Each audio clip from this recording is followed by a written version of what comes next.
Good evening, everybody. I hope everybody can hear my voice and see the presentation on the screen.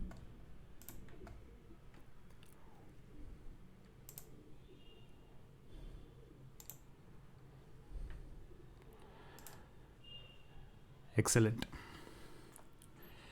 So I see a couple of new names on my list. So I believe we have a few guys who are starting with me fresh today. Most of us have just had one class with me before, if I'm not mistaken. Some of you might have enrolled a bit earlier than that. So the good thing is that whatever I do, I teach separate distinct classes. So mostly one session is not dependent on the other. So at any point of time we start, it's a fresh thing. Mostly prior knowledge is not required for a specific session. So having said that, today, as per schedule, we have a session of verbal reasoning. Some of you must have recently attended a session of verbal reasoning, and every time we have a verbal reasoning session, I'll be doing something new. So it's not as if we are going to repeat the examples. And for those of you who are doing it for the first time, this is going to be a very, very interesting session and a very, very important session. चाहे कोई भी entrance exam के लिए आप तैयारी कर रहे हो, it could be for law entrance exams, for management entrance exams, anything. One section, that is English, and the other, reasoning, are almost a certainty. And in both these sections, these days, they have started asking specific type of questions, which are known as verbal reasoning or critical reasoning questions. Now, for those of you who attended my previous session of reading comprehension, I did mention that reading comprehension, certain type of questions have critical reasoning aspect to them. It's not just about reading the question, but it's also about analyzing the data given to us and interpreting it in the correct manner. So what exactly is verbal reasoning about? Well, verbal reasoning can be taken as mini reading comprehension passages. Right? Verbal reasoning can be taken as mini reading comprehension passages. It could be a small passage based on which a single question could be asked. And the single question will be about some aspect where you have to critically analyze something.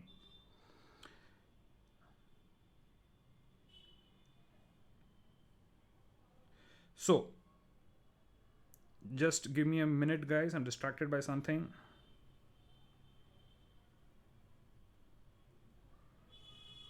Okay, so it is almost exactly like mini reading comprehension, but it is something slightly more than that.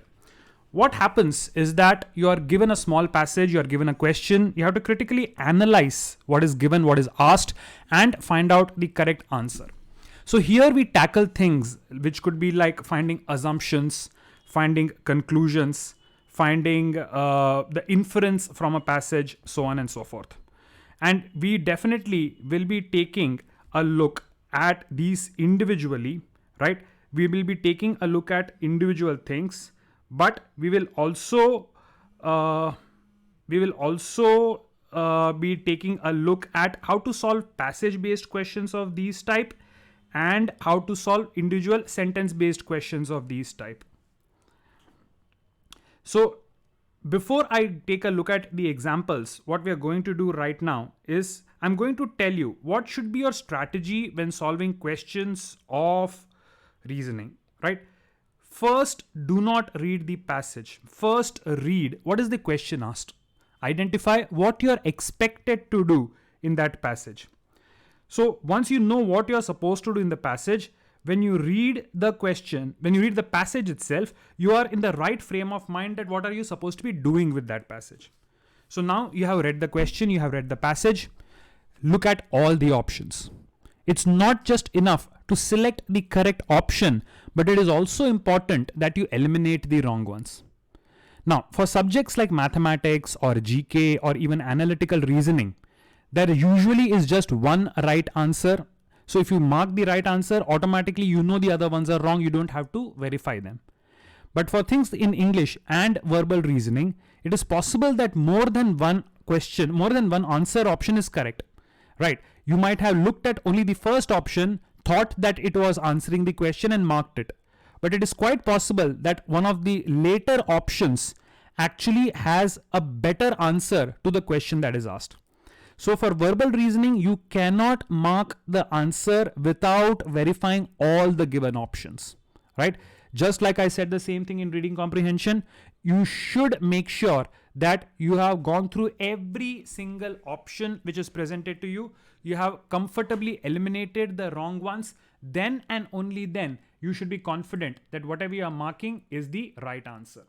So just to repeat the complete strategy, first read the question, then second read the passage, third go through all the options and try to eliminate as much as possible, then and only then finally mark what you think is the right answer.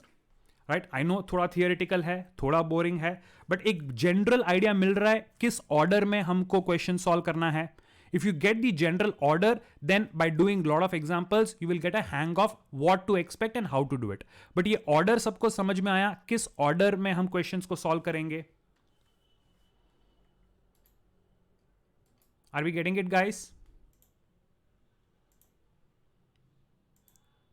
Okay. Chalo. So don't worry too much about theory. Let's take examples one by one. We'll solve them together. And by the end of the session, you should be in a fairly good position to start solving questions of verbal or critical reasoning. So this thing says that two questions are based on the following, right? Before the options, the number indicates the question. So let's first take a look at the question. It says the researcher's conclusion depends on which of the following assumptions. So the moment I look at it, I automatically know that one, the researcher has made some sort of conclusion. And second, to make that conclusion, some assumption has to be made. So once I read the passage and identify what is the conclusion that he's making, I have to go through the options to identify what assumption should there be in the researcher's mind so that the final answer is correct. Now, before we proceed reading the passage, guys, pay attention. What is meant by an assumption? An assumption is a hidden statement. It is a statement which should not be given to you in the passage. If it is directly mentioned in the passage, it is not an assumption. So an assumption is a statement which does not exist in the given passage, but that assumption needs to be correct in order for the conclusion to be correct, right? Just keep this in mind. So we are trying to identify what is the conclusion being made by the researcher, and then from the options, we are trying to identify which assumption supports that conclusion. Okay, so let's read the passage. A researcher discovered that people who have low levels of immune system activity tend to score much lower on tests of mental health than do people with normal or high immune system activity. The researcher concluded from this experiment that immune system protects against mental illness as well as against physical disease. The conclusion is pretty obvious because it is directly given. What is the conclusion, right? The researcher is concluding that your immune system is the thing which protects you against mental illness and against physical diseases. What are the facts which are already there in front of us? The facts which the researcher already knows is that people who had low levels of immune system activity, their score on tests of mental health was also low. And those who had normal or high immune activity tend to score higher on mental health. That is the data he has, right? So between the data, the facts that he has, and the conclusion he makes, what is the connection? That is your assumption. So let's take a look at the options. We have to identify which assumption connects the facts with the conclusion. Can I say high immune system activity protects against mental illness better than normal immune system activity does? Can that be my conclusion? Now, let's take a look at the facts. In the facts, people who are of low level are on one side and normal and high are together on the same side. The contrast is between low on one side, normal and high on the other side. Whereas the first assumption is actually contrasting between high and normal. In the passage, the distinction is being made between low on one side and normal and high on the other side. This first assumption is actually distinguishing between high and normal. How can that be my assumption? So A does not make sense. Varnika, did you get that? In the passage, they are taking normal and high to be a same category. But the first assumption is distinguishing that normal and high are different. So that cannot be my assumption. Second one, mental illness is similar to physical diseases. Is that exactly of any help in connecting the research data with the conclusion? I don't see a direct connection happening here. B, eliminated. Third one, people with high immune system cannot develop mental illness. The paragraph says that immune system की वजह से mental health है, right? But can I say that people with high immune system activity cannot develop mental illness? Is that sort of an assumption helping us in reaching the conclusion? Is that sort of an assumption helping us reaching the conclusion? Guys, do you think it is giving you anything to connect the facts with the researchers' conclusions? Maybe not. It is too confusing. This is too confusing. It does not seem to make too much sense. So I will put it as a question mark. Eliminate नहीं कर पा रहा हूं, लेकिन select भी तो नहीं कर पा रहा हूं. So C को बाजू में रखेंगे. Let's take a look at the next one. The next one says mental illness does not cause people's immune system activity to decrease. Mental illness does not cause people's immune system activity to decrease. Is that doing something between levels of immunity and mental illness? If the immune system is protecting you against mental illness, then obviously when you have mental illness, your immune system is strongly fighting against it. So not going low. Somewhat it makes sense.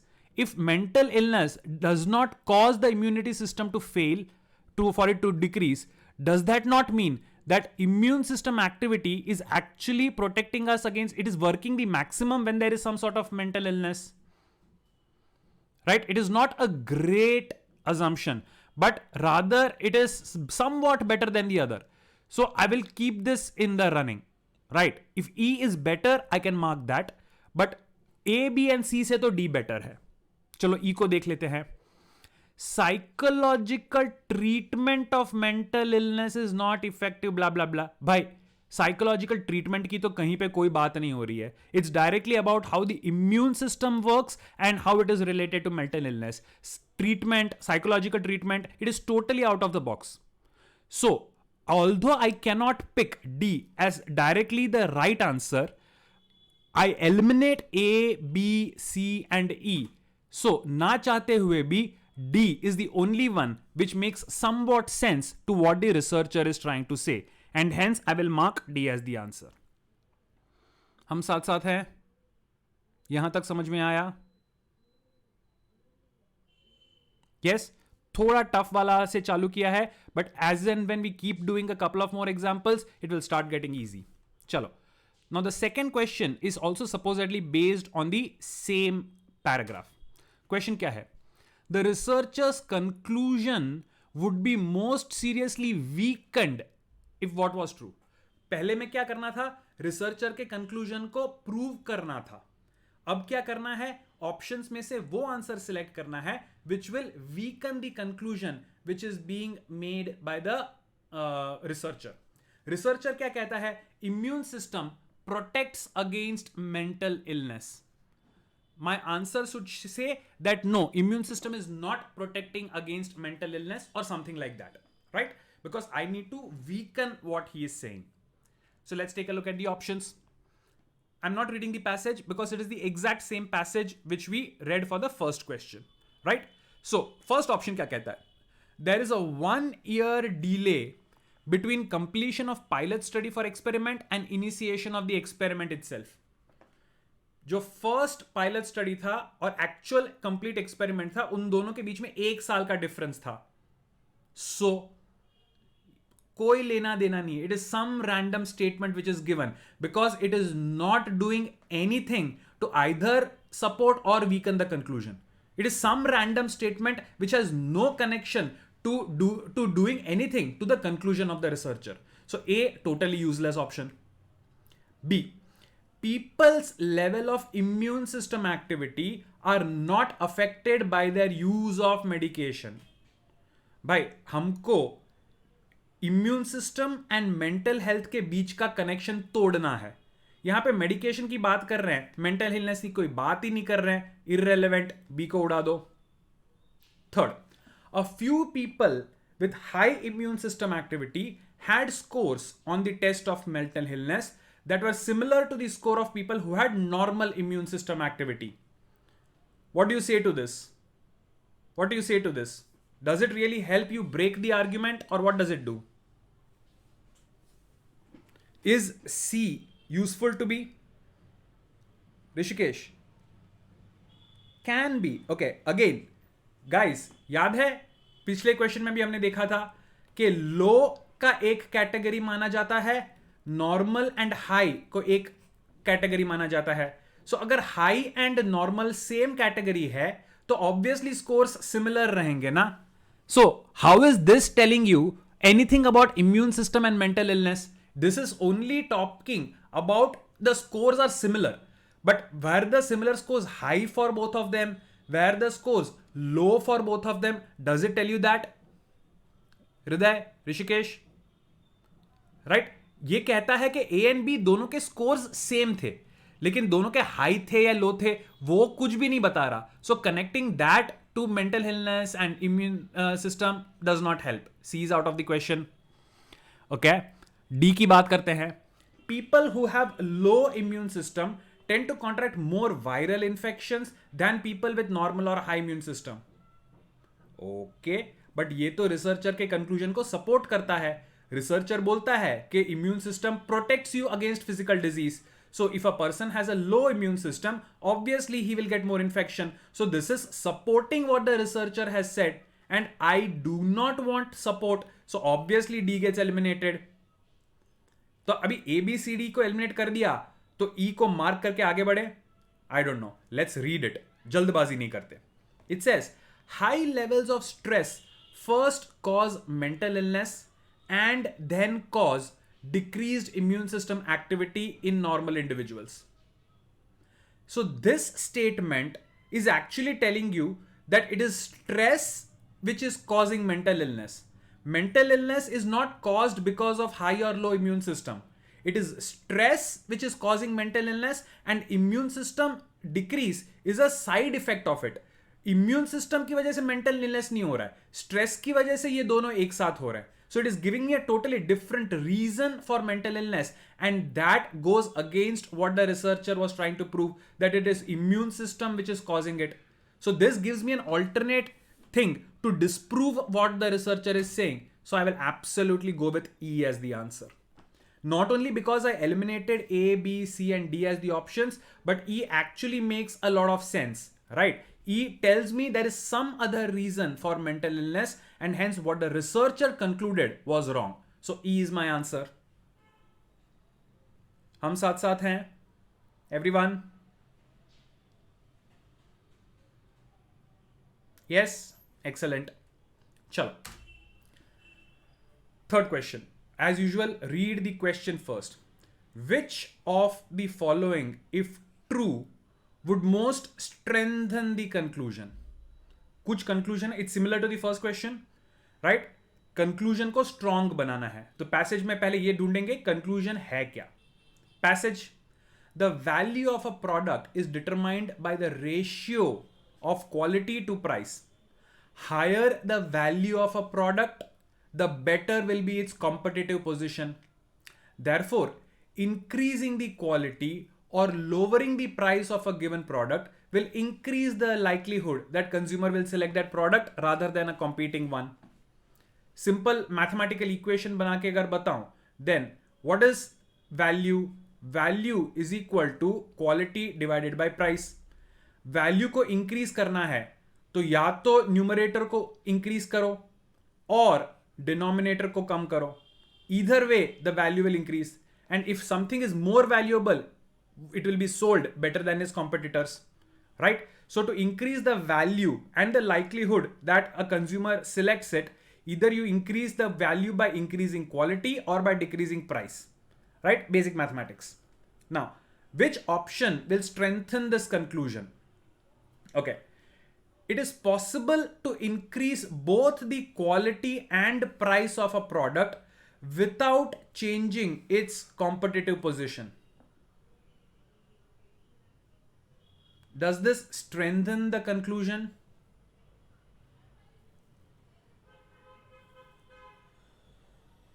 Does it strengthen the conclusion?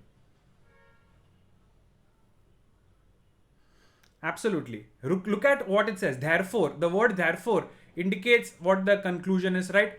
They clearly said that as soon as the quality goes up or the price goes down, the likelihood that it is going to be purchased by the consumer is actually increasing, right? This says it is possible that quality and price may change, but competitive position, that is value, does not change. That is exactly opposite to what is being discussed. So A, not my answer.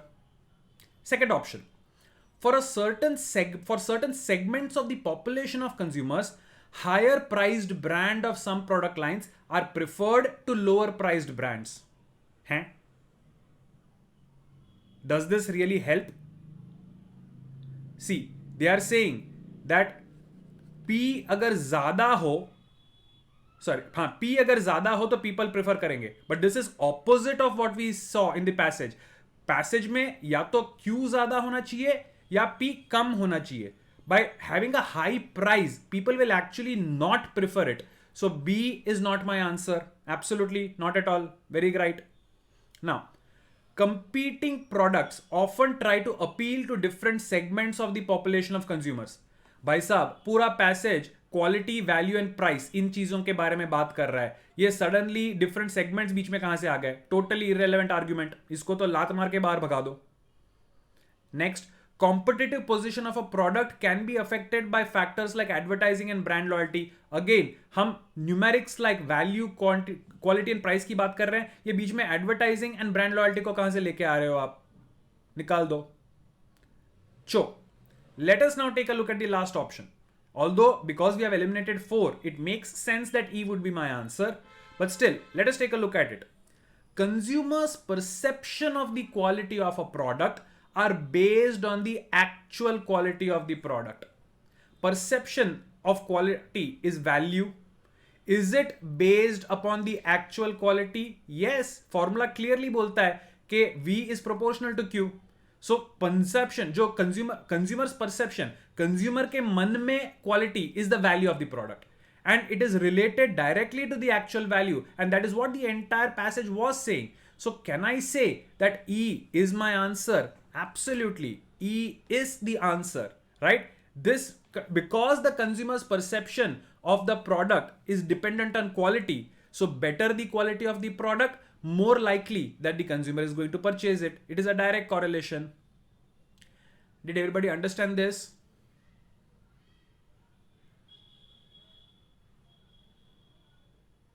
Yes? Guys, if any point you do not agree, any words meaning you do not understand, or you're not convinced with a certain option, or you don't understand it, do stop me and ask for clarifications, right? On the other, so if there are no clarifications required, I'll keep moving on to the next question. But feel comfortable to stop me and ask for any clarifications if you need any at any point of time. Chalo. Which of the following, if true, best explains the sharp rise in the average price of the new houses? So obviously passage is talking about the average price of new houses and how it increased. You have to explain why did the price increase. Okay, what does the question say? In January, there was a large fall in the number of new houses sold because interest rates for mortgage were falling and many consumers were waiting to see how low the rates would go.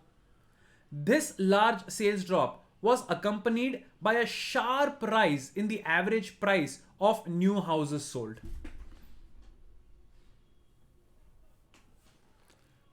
I'll give you a moment to look at the options and then we will start the analysis.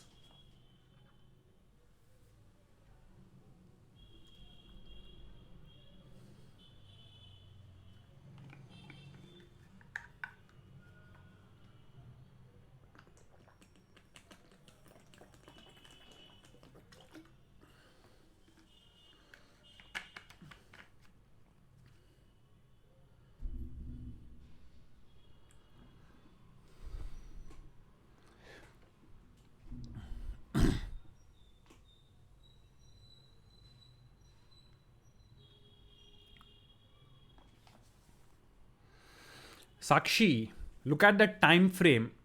Look at the time frame of when it is happening in the question and the time frame which is mentioned in the option that you are mentioning.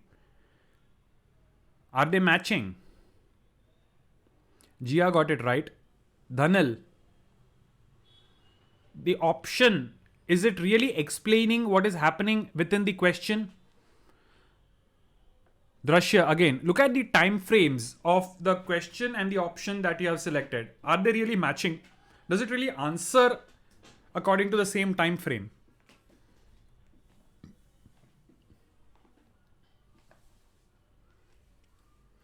Yes, Raghav. Seems to be a bit tough because very few are getting it right.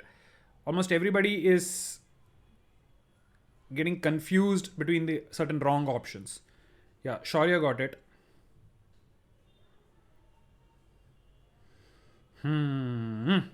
Chalo. This is more of elimination of options, right? क्या हुआ है?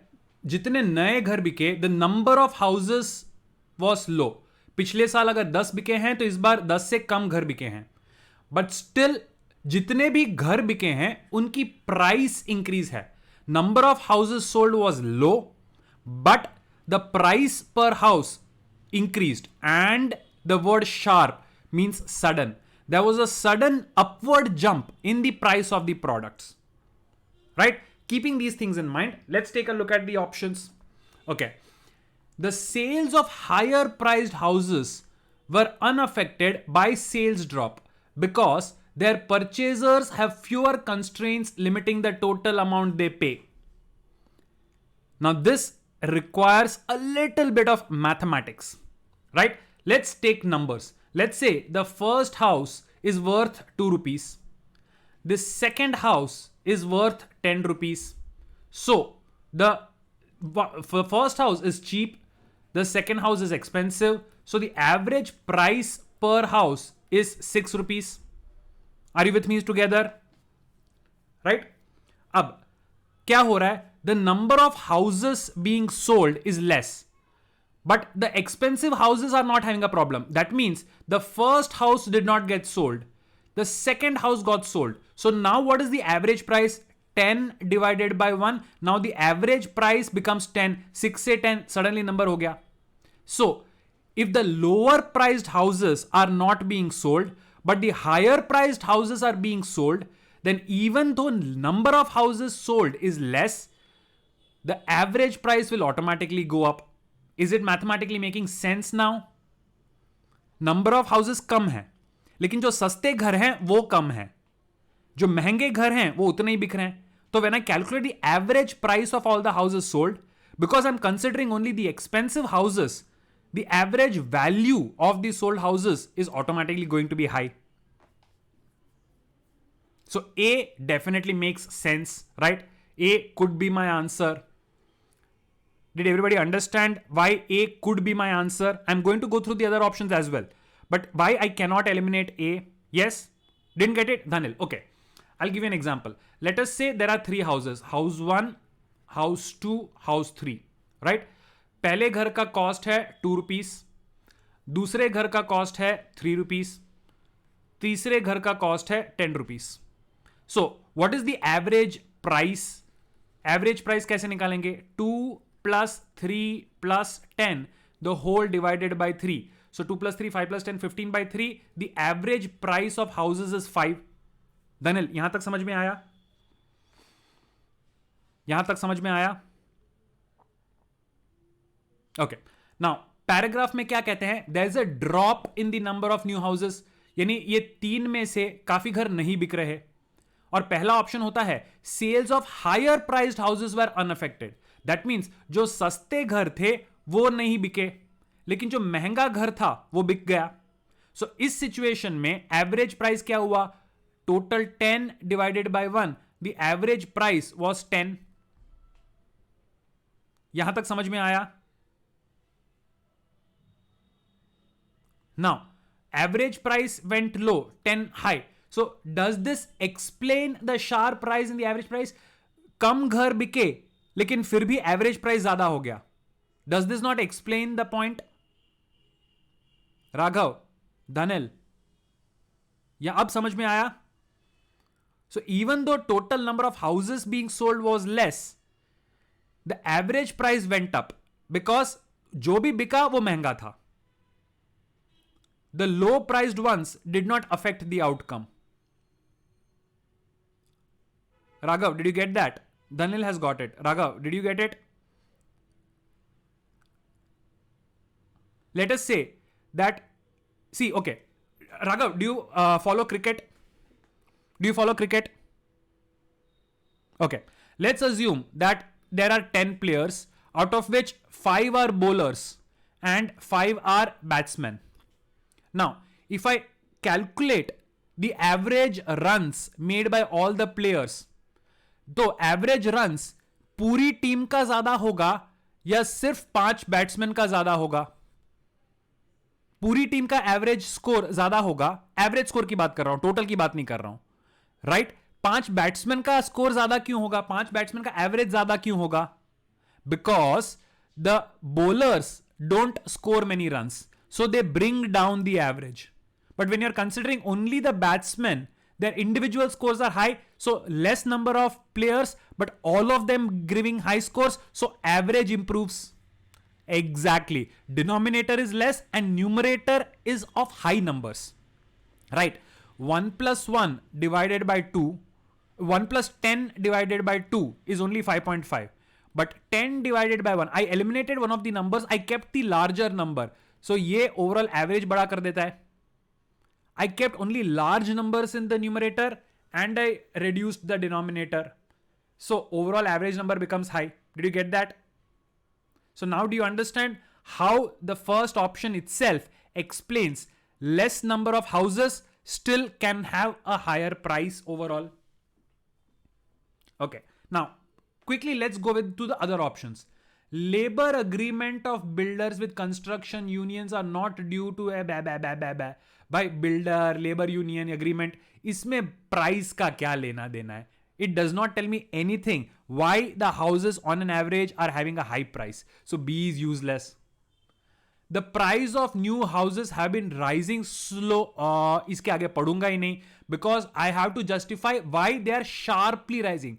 Price suddenly increase हुआ है और ये सी भाई साहब बोल रहे हैं कि प्राइस स्लोली जा रहा है. This is not at all useful. C is eliminated. D, there was a greater amount of moderate priced housing available for resale by owners in January than, okay, moderate price housing अगर available था, that does not mean they were sold, and that definitely does not explain why the price was high. So D, although looks very technical and correct, is actually a totally useless option. And E, interest rates for home mortgages are expected to rise sharply later in the year. Couple of students who gave me E as the answer, I asked you to look at the timeline. Right? ये जो interest rate की कहानी है, ये तो future में change होगा. लेकिन जो price rise है, वो already हो चुका है. How can something of the future be the reason for something of the past? Timeline does not match. Not my answer. So best possible option definitely has to be A for alpha. Right? The analysis right now might seem very time consuming.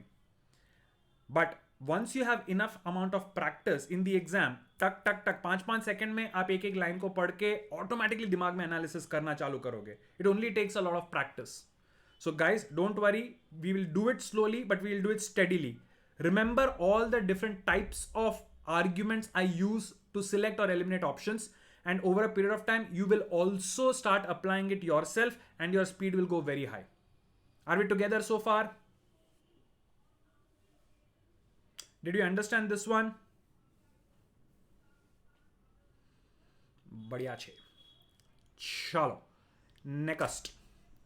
The simultaneous action provision of the treaty leaves open the possibility. Now there is some treaty. Treaty means generally understanding between two countries or companies. It says there is some provision in this treaty which allows for simultaneous action, means actions which can be taken together. But because of this, what is possible? That is what you have to find out. Let's take a look at the question, the paragraph itself. 7 countries signed a treaty binding each of them to perform specified actions on a certain fixed date, with the action of each conditional on simultaneous action taken by the other countries. Each country was also to notify the 6 other countries when it had completed its action. Some kind of action. Sorry, don't worry about that. Some kind of action. It could be related to economy, it could be related to anything. That is not important. They have to do some activity, right? It's just, see, if you try to think what kind of action and other things, that is irrelevant. All you need to keep in mind is they have agreed they will do something together. And anyone's activity is dependent on the other activity. That means if you and I agree to do something together, the success of me performing my activity depends upon you performing the activity at the same time, right? All the 7, only if all the 7 perform the activity at the same time, that it is possible that there will be success, right? So, if this provision is there in the treaty, what can be one of the possible outcomes is what we are looking at. Take a look at the options. What do the options say? 1. The compliance date was subject to postponement according to the terms of the treaty. Compliance date means the date by which everybody will complete the activity. This is it that it is subject to postponement, it will be postponed. Why should it be postponed? Why is there a possibility that it will be postponed? हो भी सकता है, नहीं भी हो सकता है. There is no guarantee that it will be subject to postponement, right? Nothing tells me that it can be postponed. It's possible that everybody completes it on time. So, although not bad, but doesn't make too much of sense. So I will not directly eliminate it. I will just keep it for now because it may be possible that it is subject to postpone. Nothing in the passage actually tells me that, but it does not help me eliminate as well. So A, ठीक है, चलो बाजू में रखते हैं. B option. One of the countries might not be required to make any change or take any steps in order to comply with the treaty, whereas all the other countries are so required. Does the passage give you any details about each country's requirements? Does it differentiate between the countries in any manner? Does it give you any sense that some of them might be different from the other? The entire passage talks about all 7 countries being on an equal level. So then why should I think about the possibility that one of the countries might not be required? Doesn't make sense. B को eliminate कर दिया. See, each country might have a well-founded excuse based on the provision for its own lack of compliance. Okay. Why could I not comply? Is it possible to give an excuse and justify why I could not comply based on the treaty? Look at what the treaty says. The action of each is conditional on the action taken by the others. The treaty says that every country's action depends on others. So, if I am doing something which is not enough, does this provision give me an excuse to justify why I did not do it? 7 लोग हैं team में, 7 लोग काम करेंगे तभी team work complete होगा. And आपका काम आपके टीममेट्स पे डिपेंड करता है, राइट? आप every team works individual job depends on the other. you were not able to do your job properly. What is the easiest excuse you could give? The project could not be completed. What is the easiest excuse that you can give? Guys, what is the easiest excuse that you can give here? Is it possible to give any excuse? I forgot. नहीं, I forgot तो आप खुद पे guilt ले रहे हो साक्षी. If you say I forgot to do it, तो आप खुद को रेस्पॉन्सिबल मानते हो. हम थोड़ी ना खुद को कभी भी रेस्पॉन्सिबल मानेंगे. Can you give an excuse which does not make you the villain? Varnika, that's correct. Dhanil, somewhat. Yes. See, the action of each country, it depends on the action of the others. So in case you are not able to do it, you can easily say that this provision very clearly says that my activity is dependent on the others. And the other countries must not have done their activity, and hence my activity could not be completed. Because this provision clearly says that every action of a country is dependent on the others. So, very easy excuse, कि because my activity was dependent on them and they must not have done, इसीलिए मेरा activity सफर किया. मैंने अपनी तरफ से पूरी मेहनत की, लेकिन माई मेहनत was dependent upon them doing their work. They must not have done their work, and that's why my activity is not enough. Isn't that an easy excuse to give? Yes? This provision, doesn't it make it an easy excuse? So C possibly could be my answer, definitely better than A. Right? बाकी के दो options देख लेते हैं. The treaty specified that the signal for one of the countries to initiate action was notification by the other countries that they had completed action. No. In fact, it is talking about simultaneous action. D says कि it is not simultaneous. Other country खत्म करने के बाद दूसरा country चालू करेगा. This is exactly opposite of what it is. Here, simultaneous action means everybody does it together, not after one person completes. So D, definitely not my answer. And last one, there was ambiguity. Ambiguity means no clarity with respect to the date after which all actions contemplated in the treaty are to be complete. Are they talking about any time in the entire passage? Nah. Right? The passage, the treaty provision does not talk about any time. Right? At least it does not give a specific date. So, because all the activities are supposed to be done simultaneously, the possibility is that countries may blame each other for not doing their job because the provision says that everybody is dependent on the others. So this provision gives an excuse for every country to explain why they could not comply. So the best option, definitely C. Guys, I hope now it is clear.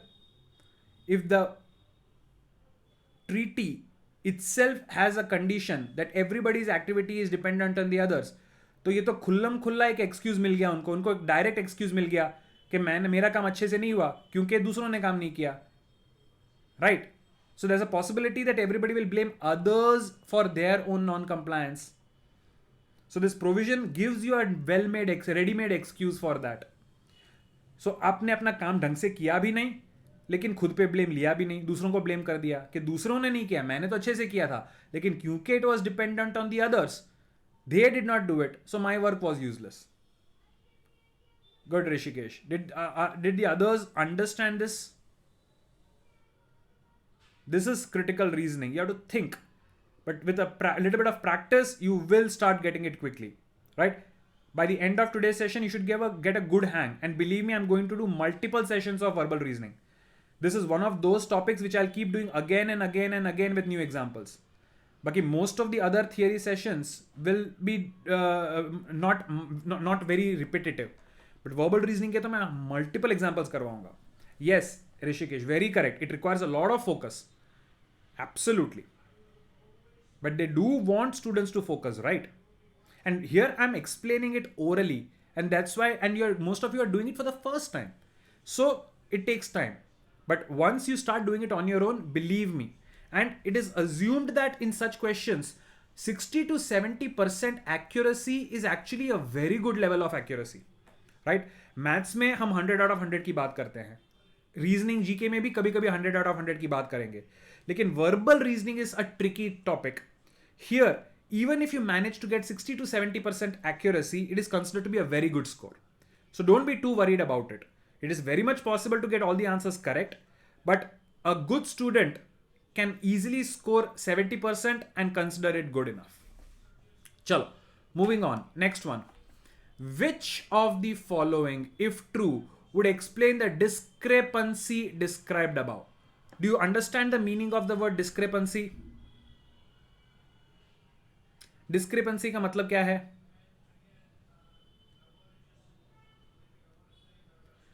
Discrepancy means जो दिखाया गया है and जो reality है उन दोनों के बीच में फर्क. लाइक मैकडोनल्ड्स के एड में आप बर्गर का फोटो देखो, इतना मस्त प्लम्पी लगता है, लेकिन दुकान में जाके खरीदोगे मैकडोनल्ड्स के तो it does not look anywhere close to what they show in the ads. So there's a discrepancy in the advertisement and reality. Difference. Now did you get? Avadh is asking how many questions like this will be asked. Avadh, it depends on the type of exam that you're going to appear for. In law and management related exams, in fact for law, ऐसे type के questions तो आपको reasoning में भी आएंगे, English में भी आएंगे, लीगल सेक्शन में भी आएंगे, right? Even for management both English and reasoning section में ऐसे टाइप के क्वेश्चंस आ सकते हैं.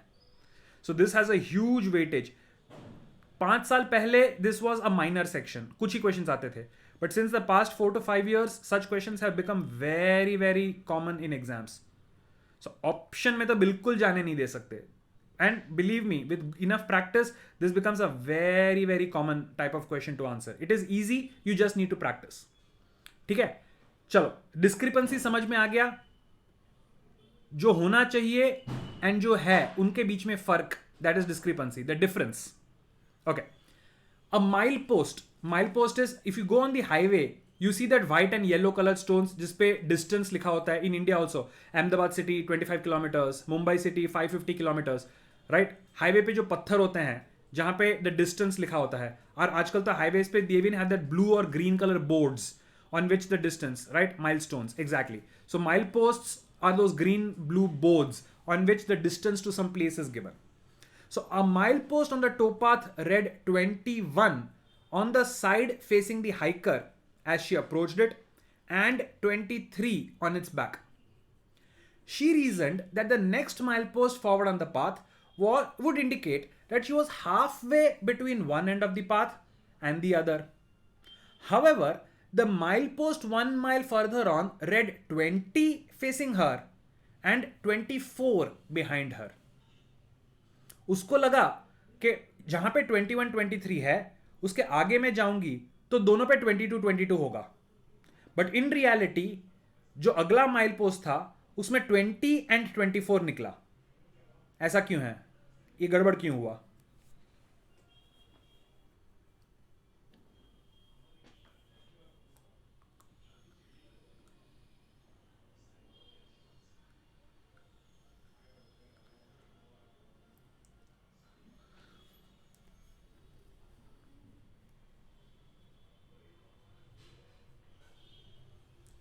There is this person walking in this direction. There is this milepost. On this side, it is written 21. On the other side, it is written 23. When she is going ahead, she believes that in this side also there should be 22, and on the other side also there should be 22.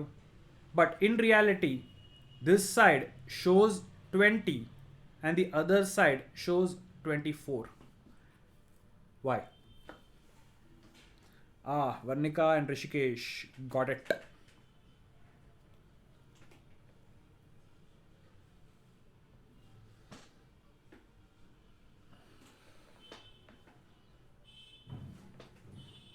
Jia also got it. Very good. Guys, some of you might be able to answer this question even without the options. Just logically think. Look at the numbers and logically think. उसके मन में क्या चल रहा है and reality में क्या चल रहा है. शौर्य एंड दृश्य नहीं. शौर्य एंड दृश्य नहीं, because she has walked exactly 1 mile. तो जहां पे पोस्ट होना चाहिए वहीं पे पोस्ट है. हेत, दैट कैन नॉट बी. कहीं पे उल्टा कहीं पे सीधा, ऐसा थोड़ी होता है. Everything is uniform. All the markings are uniform. Sakshi, Mehak, Raghav all got it right.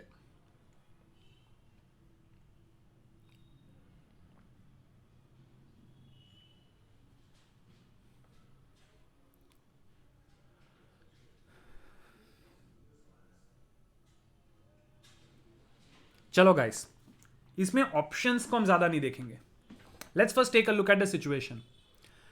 वो देख रही है कि डिस्टेंस अभी 21 है एंड वो सोचती है कि आगे जब बढ़ेगी तो उसको 22 दिखेगा.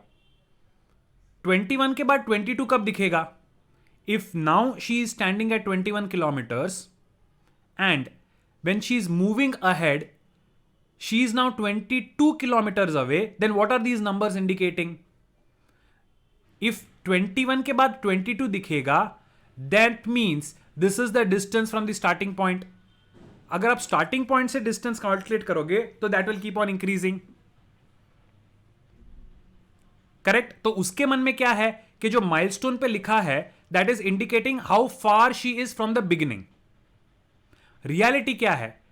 पहले उसको 21 दिखा, फिर उसको 20 दिखा. Numbers is reducing. So in reality this marker is how far the end is. When you keep अब पहले 21 किलोमीटर दूर है, आगे जाएगी तो सिर्फ 20 किलोमीटर दूर है. So she thinks that the numbers are showing how far she has moved, but in reality the numbers are showing how much is left. And that only option which tells that is C. The facing numbers indicate miles to the end, not miles from the beginning. Does it make sense? Does it make sense? Do you really want me to eliminate any other option? या आगे बढ़ सकते हैं. If anybody wants me to eliminate some option which you thought could be the answer, I can help you. Right? Numbers have been reversed. नहीं, किसी और की गलती नहीं हो सकती. Indicate kilometres not miles makes no difference. Mile post is missing, not necessary, because she has actually move 1 kilometre. तो mile post तो है, नंबर्स गड़बड़ है, बट माइल पोस्ट तो वहीं पे है. And they are used for there for mountain bikers, not hikers. How does it matter? Car वालों के लिए एंड ट्रक वालों के लिए अलग थोड़ी होता है. डिस्टेंस तो डिस्टेंस ही होता है. So none of the other options are making sense. C has to be my answer. I hope everybody got this one. Next. The pilot's objection is most strengthened if which of the following is true. The pilots are objecting to something. You have to support their objection.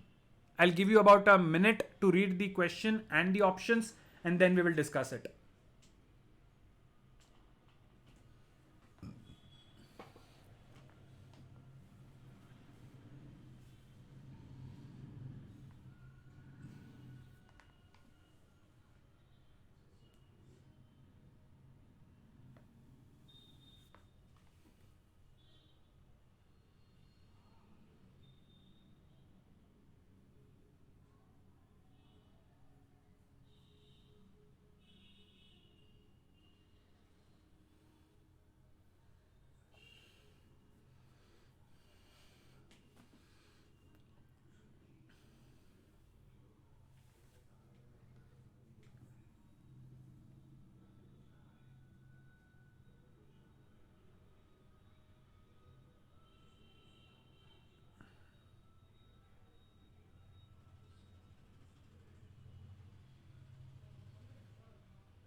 Sakshi and Varnika.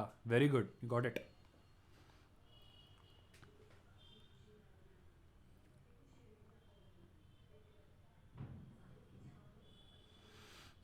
Rishikesh. Does that really strengthen the argument of the pilot? The first one that you think? Between the two options, one of them is correct. Think about it. Others, Jia, Pratyush, Mahek, Dhani, all of them got it.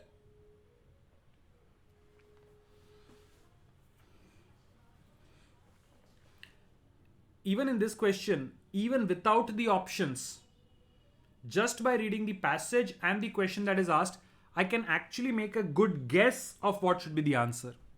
No, Shaurya, that's not the answer. Let's take a look at it. The pilot is objecting to something, right? What are they objecting to? Well, the airline says newly developed collision avoidance system, although not fully tested to discover potential malfunctions, must be installed immediately in passenger planes. Their mechanical warning enable pilots to avoid crashes. The airline is saying that the new system which will help you avoid a collision, it is not fully tested, but still we want it to be installed everywhere. Pilots are very strongly saying pilots will not fly in planes with collision avoidance systems that are not fully tested. Malfunctioning systems could mislead pilots, causing crashes. Now, why would I say no to adding a new system if it does not make any difference? See, there are three possibilities, right? Either the untested system is actually good, in which case I should not have a problem, or the untested system is as bad as not having a system. System लगाओ ना लगाओ कोई फर्क नहीं पड़ता है, तो I'm like जो करना है करो. But सिस्टम लगाने के बाद अगर एक्सीडेंट्स ज्यादा होते हैं, then isn't that a strong reason for me to say कि don't put the system? Right? A new system can only have one of these three possibilities. Either it actually works, in which case I should be happy, or it does not do anything good or bad, it is neutral, in which case I should not have any difference. But in case it is making the situation worse, then I would say I would rather avoid the system than install it. System install करके ज़्यादा तकलीफ होने वाली है, तो इससे तो अच्छा है कि system install ही मत करो. And option C, it says, although collision avoidance system will enable pilot to avoid some crashes, the likely malfunction of the not fully tested system will cause even more crashes. 3 crash को वो बचाता है तो 4 crash करवाता है, तो उससे तो अच्छा मैं सिस्टम ही यूज ना करूं, सिर्फ 3 ही क्रैश होंगे.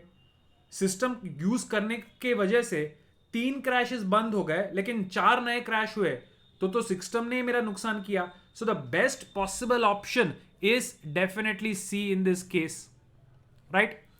It is possible for mechanical devices to malfunction. ये तो बड़ा ही जनरल स्टेटमेंट है. हाँ, how does it strengthen the pilots objection, right? In fact ये तो कंपनी भी बोलेगी कि भाई मैकेनिकल डिवाइस तो माल फंक्शन करेगा ही, उसका मतलब ये थोड़ी है कि आप यूज नहीं करोगे. It really is not helping the pilots to avoid using the system. So A is not my answer, right? Similarly B तो उल्टा है. बी क्या बोलता है? Jet engines, although not fully tested with first put in use, have achieved exemplary performance and safety records. Exemplary means something which is so good that it is used as an example. भाई जो totally tested नहीं है वो actually बहुत बढ़िया है, तो ये तो पायलट के आर्ग्यूमेंट के अगेंस्ट चला गया ना, तो बी तो totally useless. Similarly, if airline collisions are caused because of the exhaustion of the pilots, then the pilots really don't have an argument to prevent using the collision system. So D also not my answer. And E, collision avoidance system at this stage of development appear to have worked better in passenger planes than in cargo planes. Okay, cargo planes में ठीक है, but better passenger planes में है. This really does not give an argument to the pilot why they should not use it. So the only option which is actually supporting the pilot in saying we don't want to use this is option C. And I think majority of you got it right. For those of you who got confused among the other options, I hope now you understood why the best argument in favor of the pilots has to be C. Did everybody get that?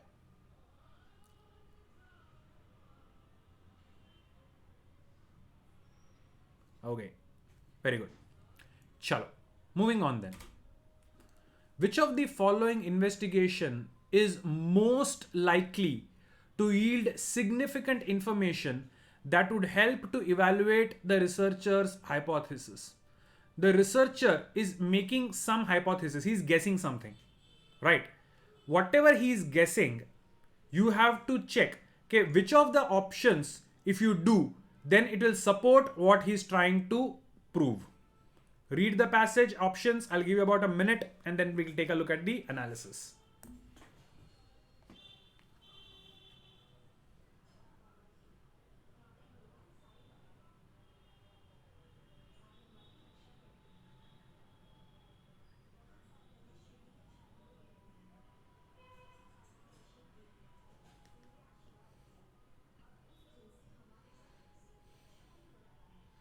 Raghav, correct.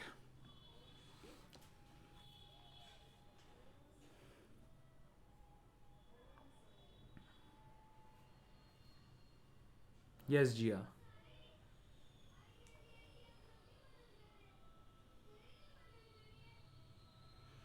Yes. Now people are getting the answer quickly. See, like I said, once you get how to do the analysis, solving these questions will be very easy. Heth, एक बार check कर लो. Look at what they are trying to prove. And then think, is that option the experiment which will help you prove the conclusion?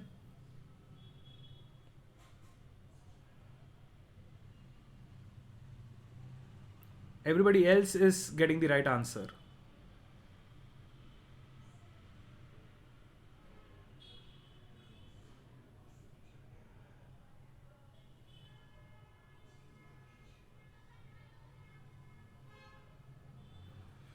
Okay, guys. So you need to do some experiment to prove what they think is the cause, right? Guitar strings often go dead, that is, they become less responsive and bright in tone after a few weeks of intense use. A researcher whose son is a classical guitarist hypothesized, he guessed that dirt and oil, rather than changes in the material properties of the string, were responsible. What is the researcher saying? He's saying that the change in the quality of the string is because of substances like dirt and oil. It is not because of the material of the string. So, if I want to prove this by experiment, how would I do it? If I want to show that dirt and oil like substances on strings are changing their quality, the most obvious experiment is to take different strings of the same material, एक को बिना किसी कचड़े के बजाओ, दूसरे पे कुछ dirt oil जैसा substance लगा के बजाओ, and if the results are different for them, then obviously the difference between the two is because of the substance added to one of them. So that proves your hypothesis that it is dirt and oil which is changing, right? So to prove that dirt and oil are responsible for the change in the quality of a string, you will test one with and one without, because they are not saying it is material which is causing it. So determining if a metal alloy is used, this does not help them prove that dirt and oil causes difference, right? It is not about the difference in the use. It is not about classical versus folk guitarists. It is also not about the length of the string or the gauge of the string. Gauge means thickness of the string, right? Determining whether a dead string and the new string produce. Yes, we know that the dead string and new string produce different qualities. But why does it become dead? This does not really help me. But last one, if determining whether smearing, that is applying various substances on the new guitar, causes them to go dead. The best experiment to check if oil and grease like substances are changing the quality is simply to test one with application, another without application. So obviously, best option, which most of you got correct, is E. For those who did not, I hope now you understood why E has to be the right answer.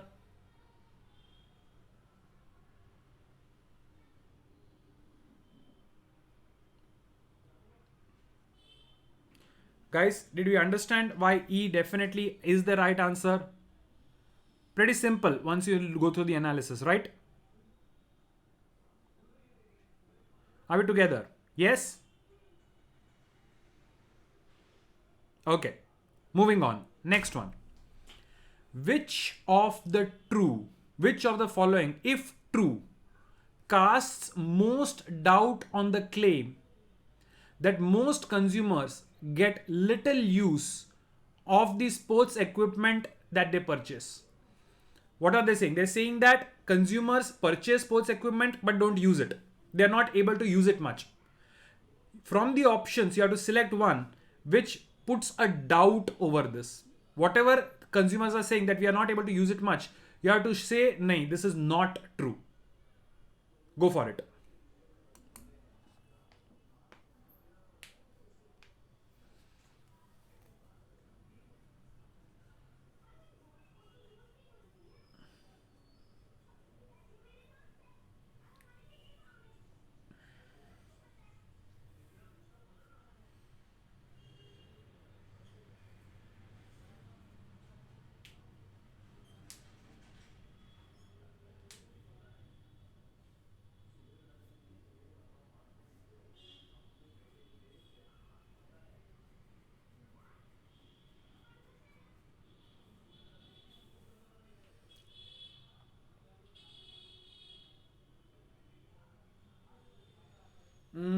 Varnika, no. Yes, Sakshi. Jia also got it. Yes, Khushbu and Mehak also got it.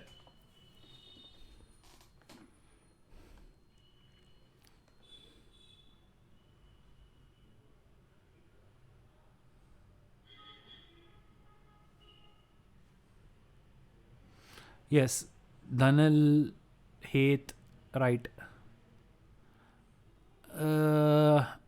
Raghav, would you rather depend on what people say or what people do?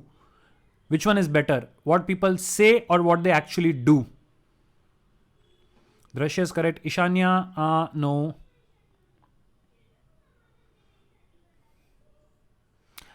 Okay, Rishikesh. Oh, that confusion can be easily solved. Raghav got it. Chalo, let's take a look at it. It says most consumers do not get much use out of the sports equipment they purchase. मैंने कोई particular चीज खरीदी लेकिन उसको इस्तेमाल ही नहीं कर पा रहा हूं. How are they making this claim? They're saying 17% of the adults in the United States they own jogging shoes, right? लेकिन इस 17% से भी only 45% of those who own jogging shoes actually do jogging more than once a year, and only 17% of jogging shoe owners actually jog more than once a week.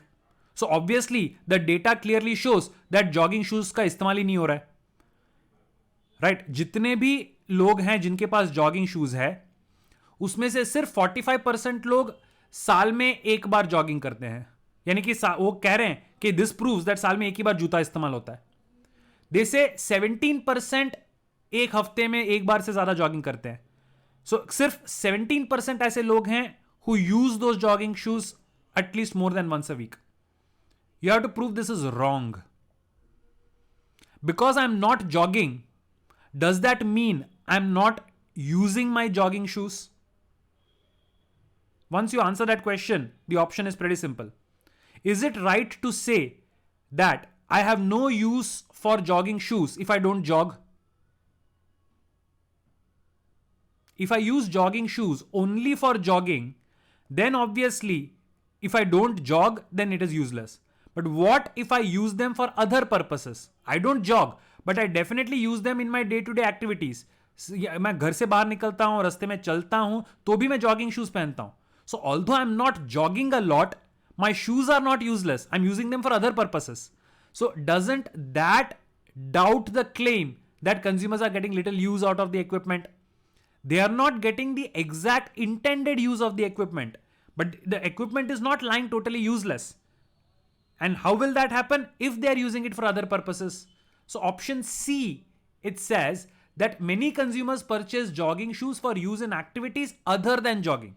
So even if I say I don't jog, but I use it for some other activity, then my shoe does not go useless. So my claim that non-joggers की वजह से जूते काम नहीं आ रहे is wrong. So best option is C.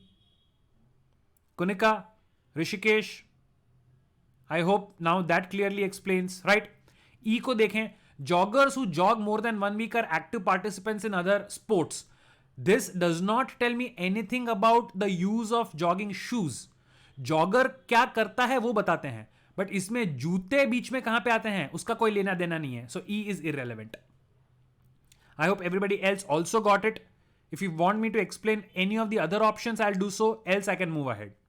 If somebody wants me to eliminate any of the other options, tell me now, else we will move ahead to the next one.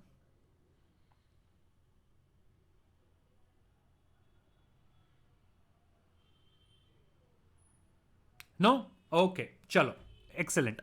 Next one. This is obviously C. Which of the following statements, if true, would most strengthen the scientist's hypothesis? The scientists are trying to prove something. You have to strengthen whatever they are trying to prove. Read the passage and the options, then we'll analyze it.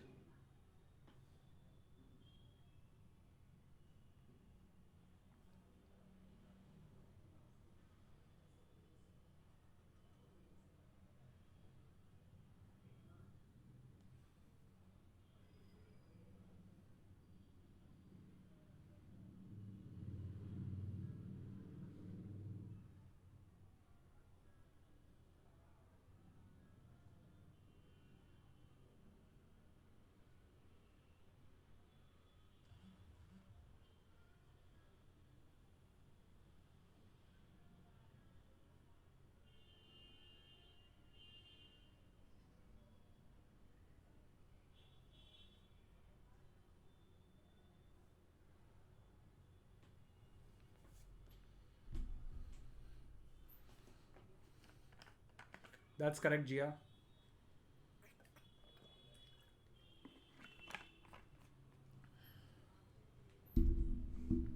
Once you identify कौन से दो चीजों के बीच में रिश्ता establish करना है, options को तो फटाफटी में आप सिलेक्ट और एलिमिनेट कर सकते हो.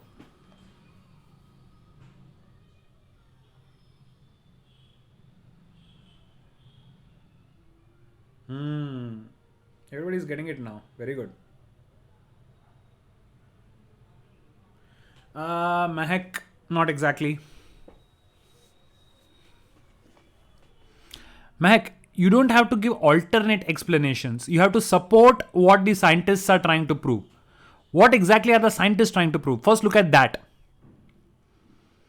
The option has to be in line with what the scientists are trying to prove, not give alternate explanations.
Chalo.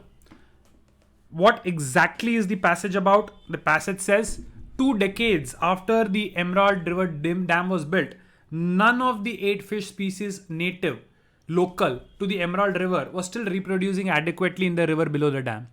Since the dam reduced the annual range of water temperature in the river below the dam from 50 to 6 degrees, the scientists have hypothesized that sharply rising water temperature must be involved in signaling the native species to begin the reproductive cycle. 50 degrees, 6 degrees, what it is? पहले highest and lowest के बीच का जो difference था वो 50 degree का difference होता था. But because of the dam highest and lowest के बीच में सिर्फ 6 डिग्रीज का डिफरेंस रह गया है. So the scientists are saying it is this huge difference of temperature which is somehow related to their reproduction.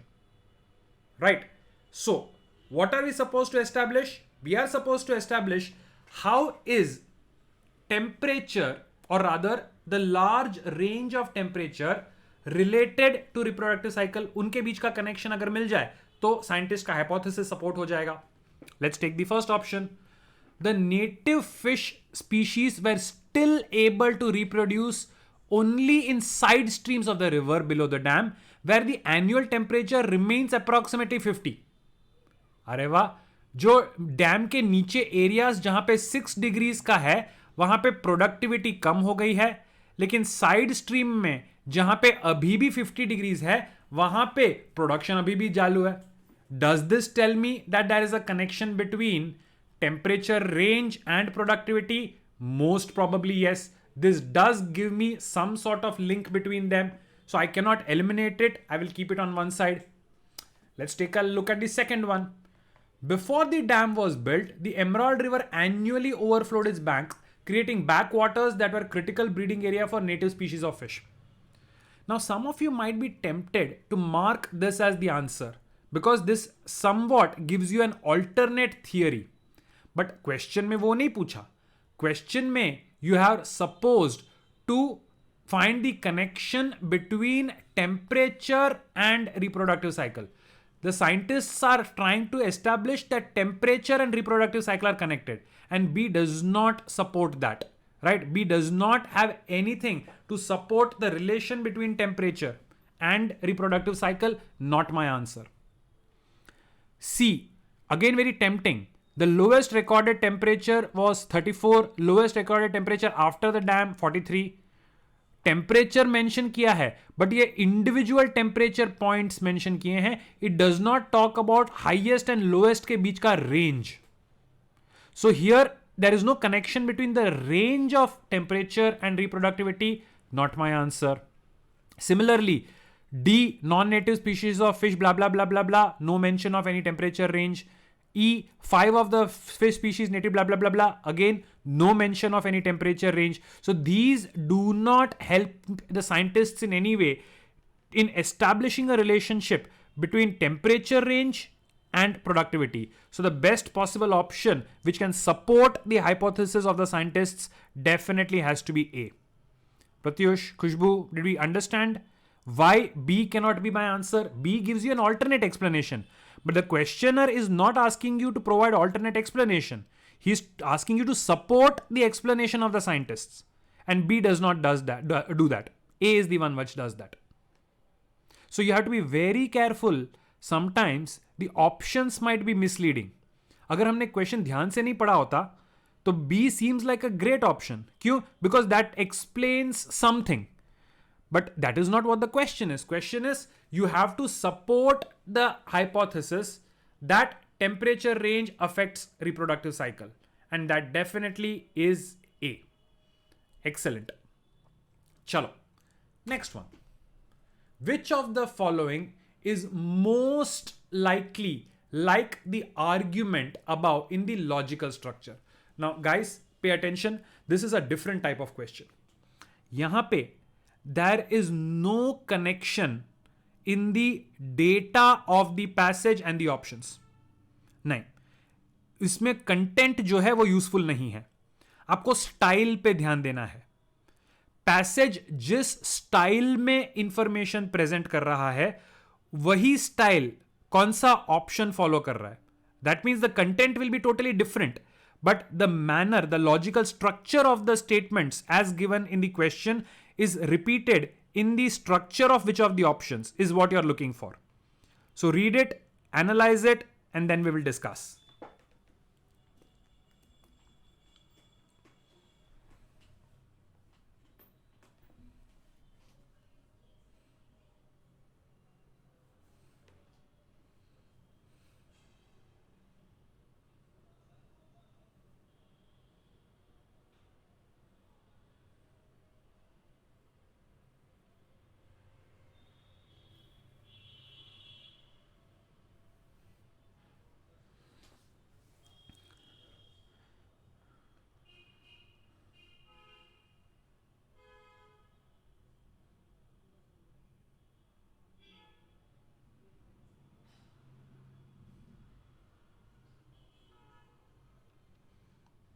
Yes, Raghav, excellent. If you get it, it's simple, right? Yes, Kunika is right. Varnika, nahi.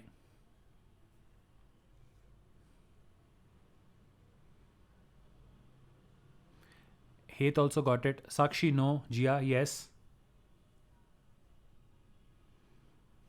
Shaurya, correct.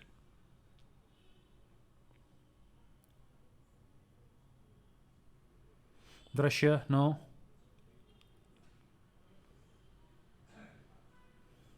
Khushbu, nahi.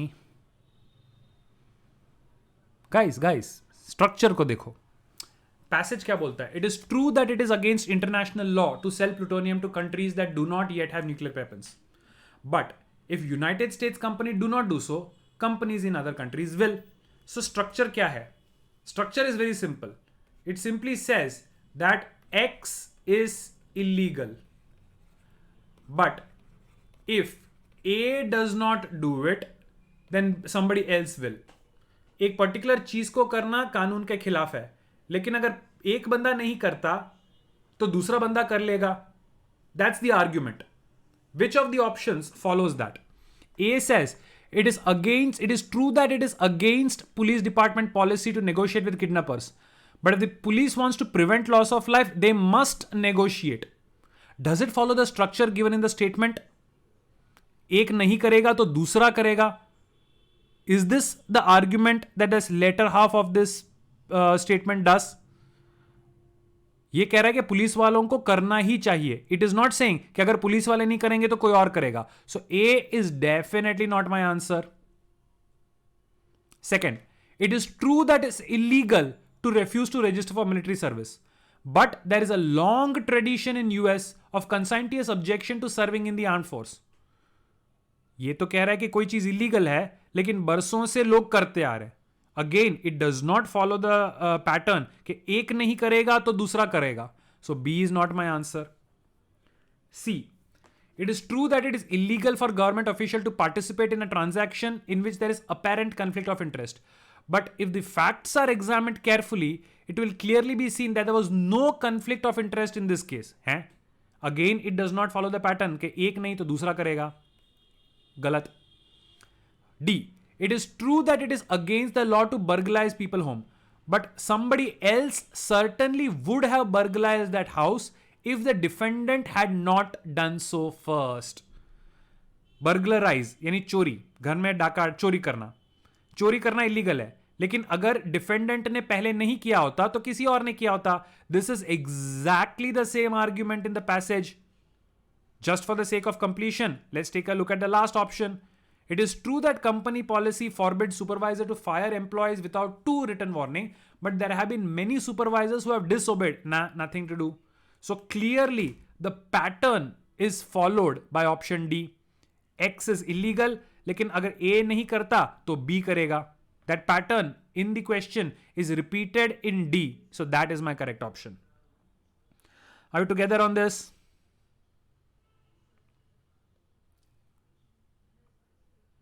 Yes. Very good. Next one.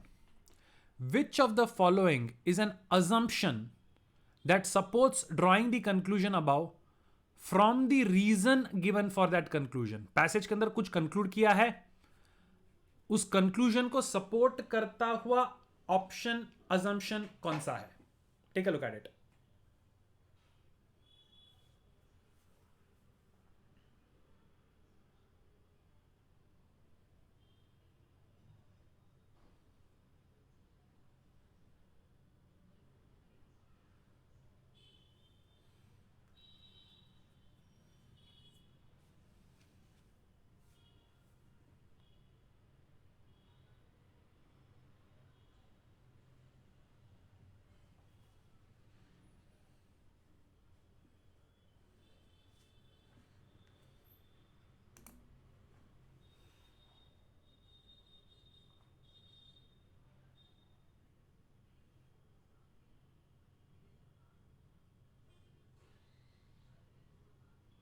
Varnika, correct. Sakshi, no.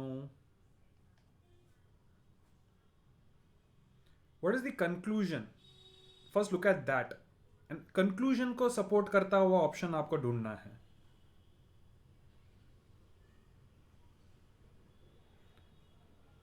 जो passage है उसमें कुछ चीजें हैं जो facts हैं और उन फैक्ट्स को जोड़ के कोई कंक्लूजन किया गया है. तो अब उस कंक्लूजन को सही प्रूव करने के लिए क्या अज्यूम कर रहे हैं? You have to do that. Let's take a look at it. Right. In recent years, many cabinet makers have been winning acclaim. That is, they are getting recognition as artists. जो cabinet बनाते हैं उनको artist की तरह reward किया जाता है. But since furniture must be useful, cabinet makers must exercise their craft with the eye on the practical utility of the product. जो कैबिनेट मेकर्स हैं वो कैबिनेट जो बनाते हैं वो अल्टीमेटली फर्नीचर है और फर्नीचर को यूजफुल होना जरूरी है. सो जो कैबिनेट मेकर्स अपना काम करते हैं उनको प्रैक्टिकल यूज पे ज्यादा ध्यान देना पड़ेगा. And for this reason cabinet making is not an art. Why is cabinet making not an art is what you have to support. Cabinet makers को पहले आर्टिस्ट माना जाता था, अभी वो कैबिनेट बनाते हुए प्रैक्टिकल चीज पे ध्यान देते हैं तो उनके काम को आर्ट नहीं माना जाता. What is the obvious thing which comes to our mind? The moment they started thinking about practicality, they stopped being artists. अगर मैं इतने सिंपल स्टेटमेंट में कहूं कि जैसे ही प्रैक्टिकल चीजों के बारे में सोचने लगे आर्ट होना बंद हो गया. उसका मतलब क्या है कि जो चीज प्रैक्टिकल है वो आर्ट नहीं हो सकती. Right. The assumption that if things which are not practical are art, or things if they are practical then they are not art is true. Then we can say that because cabinet makers have started focusing on the practical aspect, they have stopped creating art. This will be true if people think that things which have practical use are not art. Look at the options. Some furniture is made to be placed in museum where it will not be used by anybody. So why is it not art then? Does not answer the question. Some cabinet makers are more concerned with than others with the practical utility. Again, does not explain why it is no longer art. Cabinet makers should be more concerned with the practical utility of the product than they currently are. ठीक है, but does not explain why it is no longer art. An object is not an art object if the maker pays attention to the practical utility. अगर ये सही है तो obviously because cabinet makers have started paying attention to the practical utility, their work is now no longer considered art. Quite possible. Artists are not considered with the monetary value of the product. What has that to do with whether something is art or not? So obviously best possible answer definitely D. Yes guys.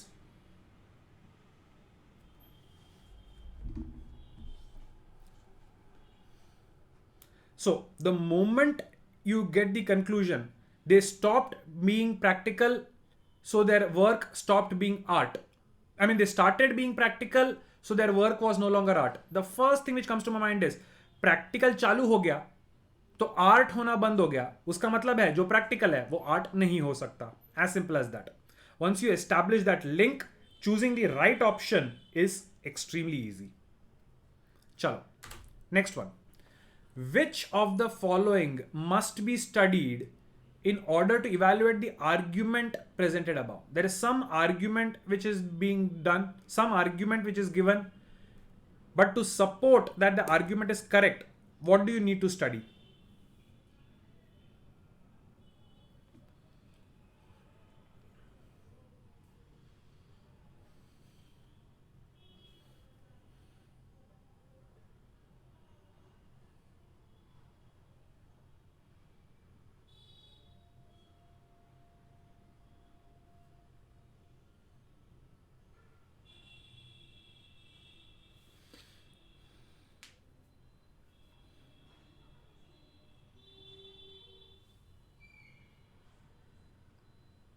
It's a good example.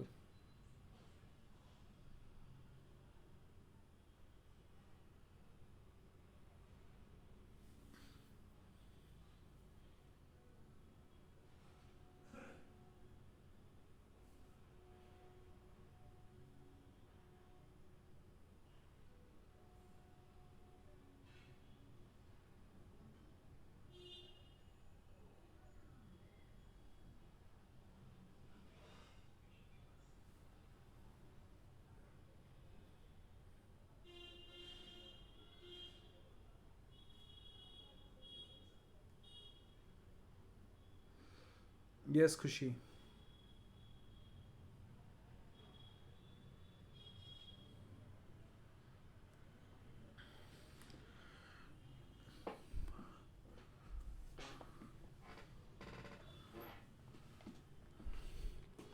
खुशबू नहीं, बाकी others yes. Mahak no.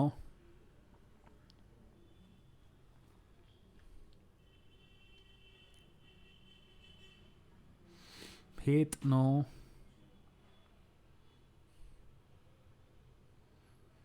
What is the argument focusing on? You guys are losing the main point on which you have to concentrate. किस चीज को लेके argument है? Right. Let's take a look at it. It says, although custom prosthetic bone replacement produced through new computer aided design will cost more than twice as much as ordinary replacement, the custom replacement could still be cost effective. उनको बनाने में double से ज्यादा खर्चा होता है, लेकिन फिर भी वो सस्तु सारू ने टिका हुआ है. खर्चा ज्यादा होने के बावजूद how are they good value for money? Not only will surgery and recovery time be reduced, but custom replacements should last longer, thereby reducing the need for further hospital stays.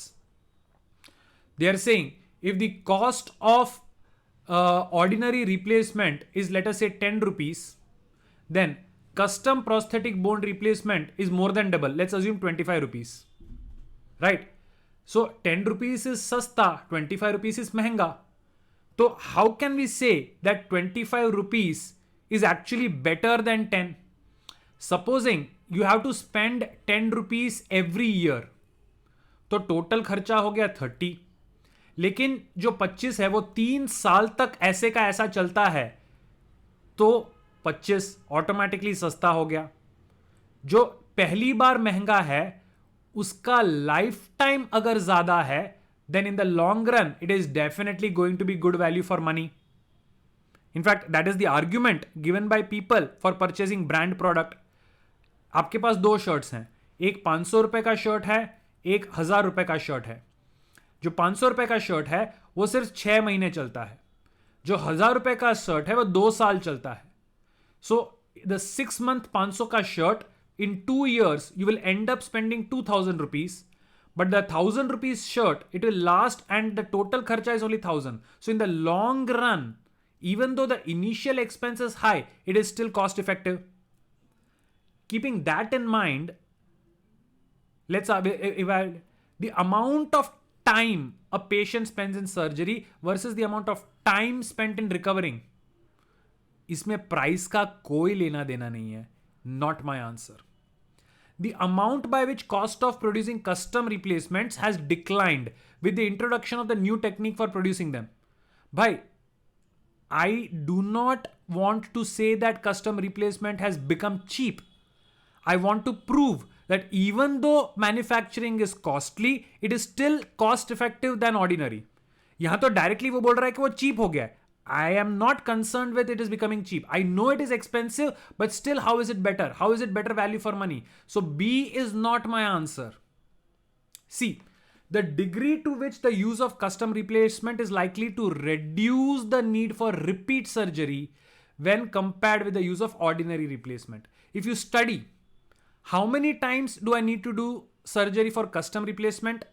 And how many times I need to do surgery for ordinary replacement, I can automatically compare the costs of both.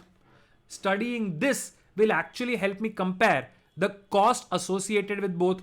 So possibly my answer, right? I'm not sure, but possibly my answer. D says the degree to which custom replacement produced with the new technique are more carefully manufactured. ठीक है?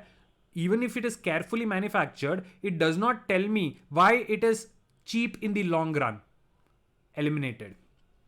The amount by which custom replacements produced with the new technique will drop in cost as production becomes standardized. ये तो future की बात कर रहे हैं.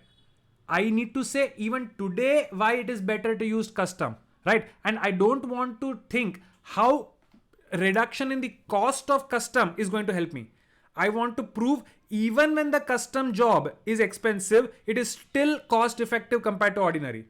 By saying that custom will automatically become cheap, I cannot support my argument कि महंगा product फिर भी अपने को सस्ता पड़ेगा. So the best possible option, definitely answer C. Are you understanding? They are not trying to say कि how is custom becoming cheaper. They're saying even if you give more money for custom, ultimately it proves to be better value for money, and that is done only in C. I hope everybody got this one.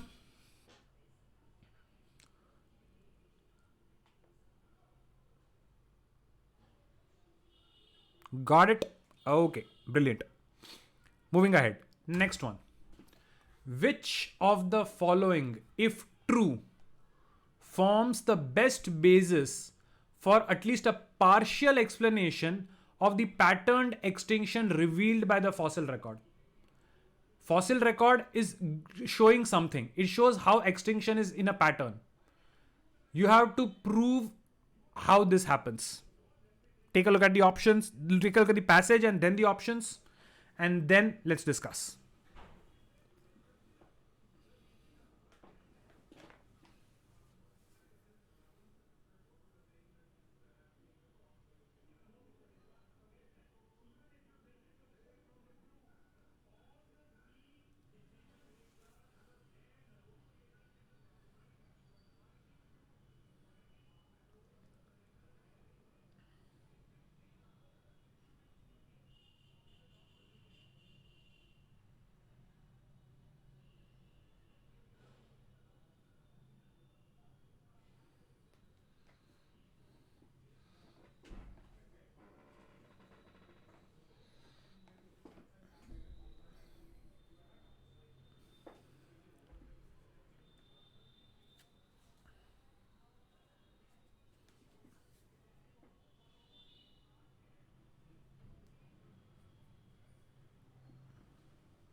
Okay, so far so good, everybody.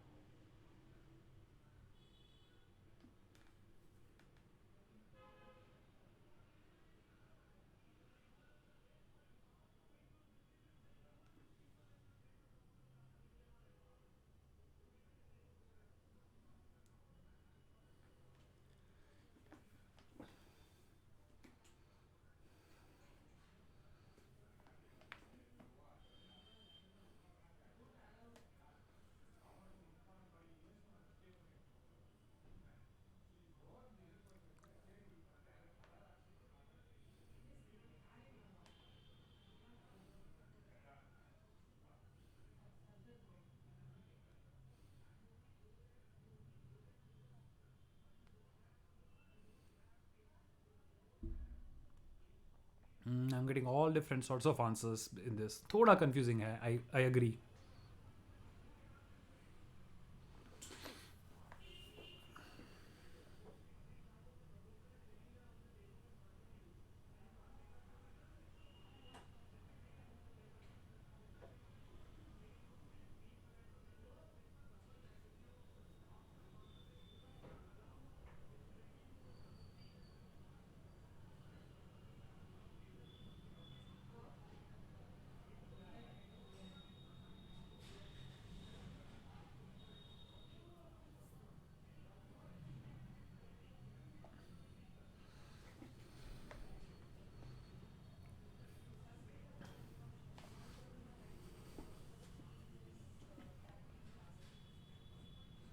Okay, guys. So, passage. Extinction is a process that depends on a variety of ecological, geographical, and physiological variables.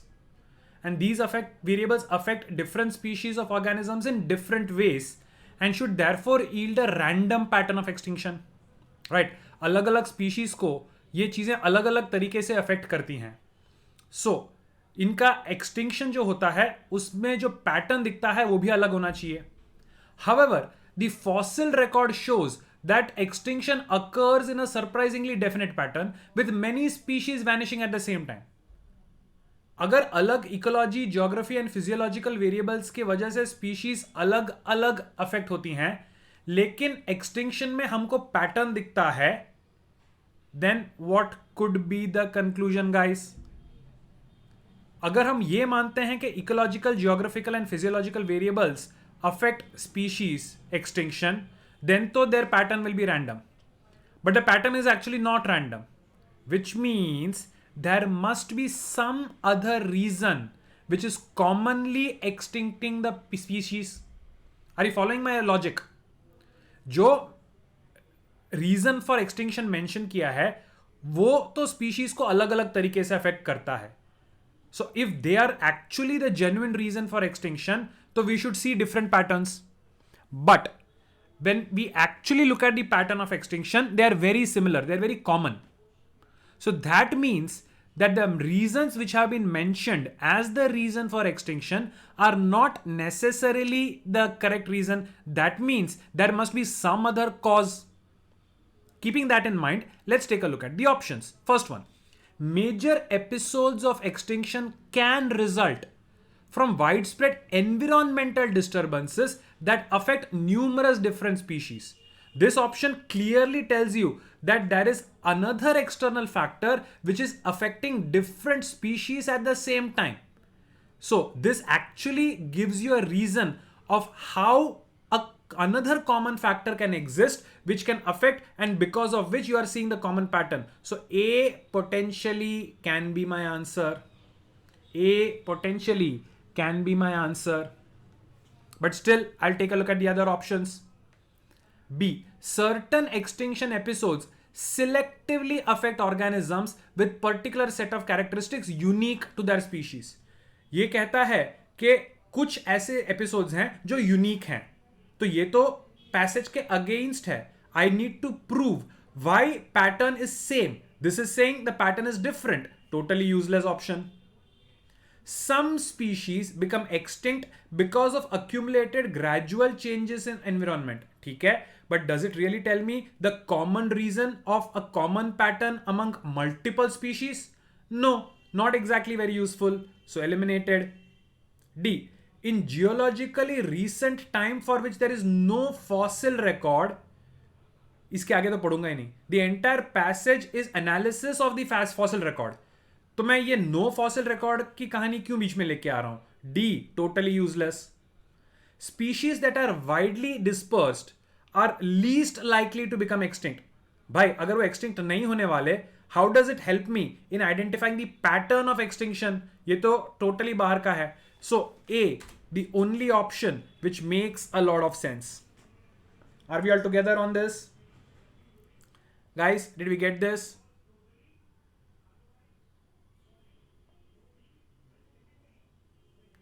Yep. Okay. Chalo. Moving on to the next one. If the facts stated in the passage are true, a proper test of country's ability to be competitive is its ability to do what? To prove a country's ability to be competitive, which is the proper test from the given options? First the passage, then the options.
Raghav, not exactly. Jia and Khushi, yes.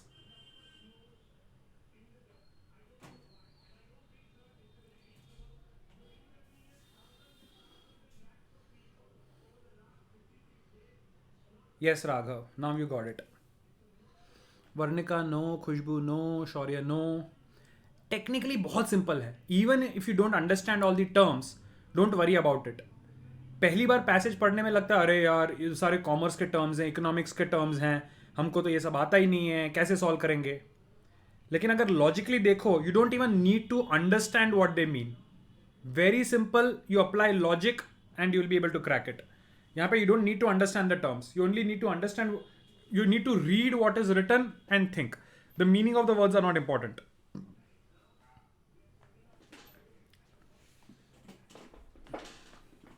Chalo. It says neither a rising standard of living. So, standard of living is rising, nor a balanced trade. जो trade है वो balance है. It says standard of living rise करेगा या trade balance होगा. Neither of them establishes a country's ability to compete. Both are required simultaneously, right? The standard of living should also rise and the trade should also be balanced. When these two factors occur simultaneously, both are required simultaneously. Since standard of living can rise because of growing trade deficit, trade can be balanced by means of decline in country's standard living. What does it mean? Irrelevant. Standard living can rise because of some reason, trade can balance because of some reason, but competitiveness establish करने के लिए both are required simultaneously. That is my key point. So, what do I need to check for? If both these things are happening together, rise in standard of living and balance of trade, then I can say that the country is competitive. Are we together on this, guys? इतना समझ में आ गया. Standard of living rise होना चाहिए, balance trade balance होना चाहिए, right?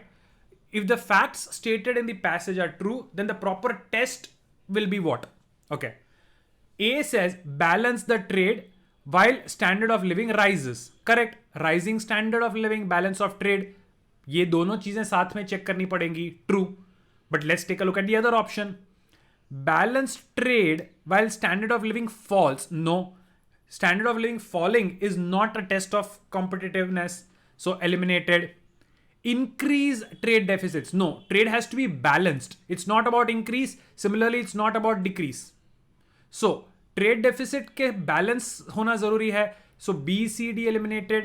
And standard of living constant. No, standard of living should rise and trade deficit should balance, right? So simply by looking at that I should know my answer has to be A. Are we together on this, guys? Did you understand? Even if you don't understand what is meant by a balance of deficit trade, even if you don't understand what is meant by standard of living, just by applying basic common sense, basic logic, you can easily crack this question. Exam में क्या होगा? ये passage पढ़ोगे और आप ये इसका मतलब ढूंढने में बैठ जाओगे. You will start thinking, oh यार ये स्टैंडर्ड ऑफ लिविंग क्या होता है, balance. Trying to understand that, you will forget that sometimes you are not required to know the meaning, right? Simple logic can help you understand what the answer should be. Did everybody get that? I hope everybody did, right? These are economic terms, but you don't need the meaning to solve this critical reasoning question. Chalo. So guys, let's take one last example before we call it a day. I'll be spending the last 10 minutes for doubts if you have any. But before that, let's take one last example. Which of the following inferences is best supported by the statement made above? Right? The statement supports some inference or conclusion which is there. You have to identify which one it is.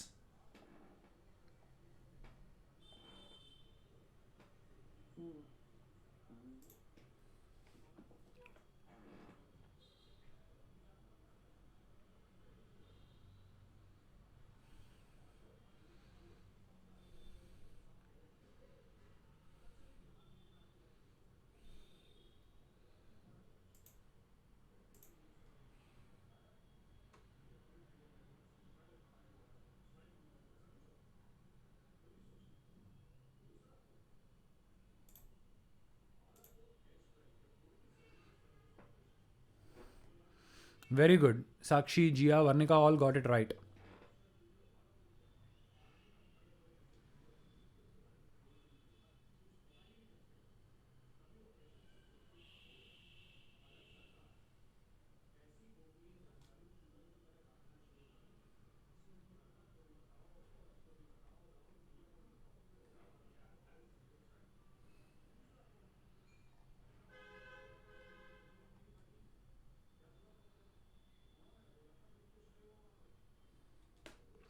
Okay, guys.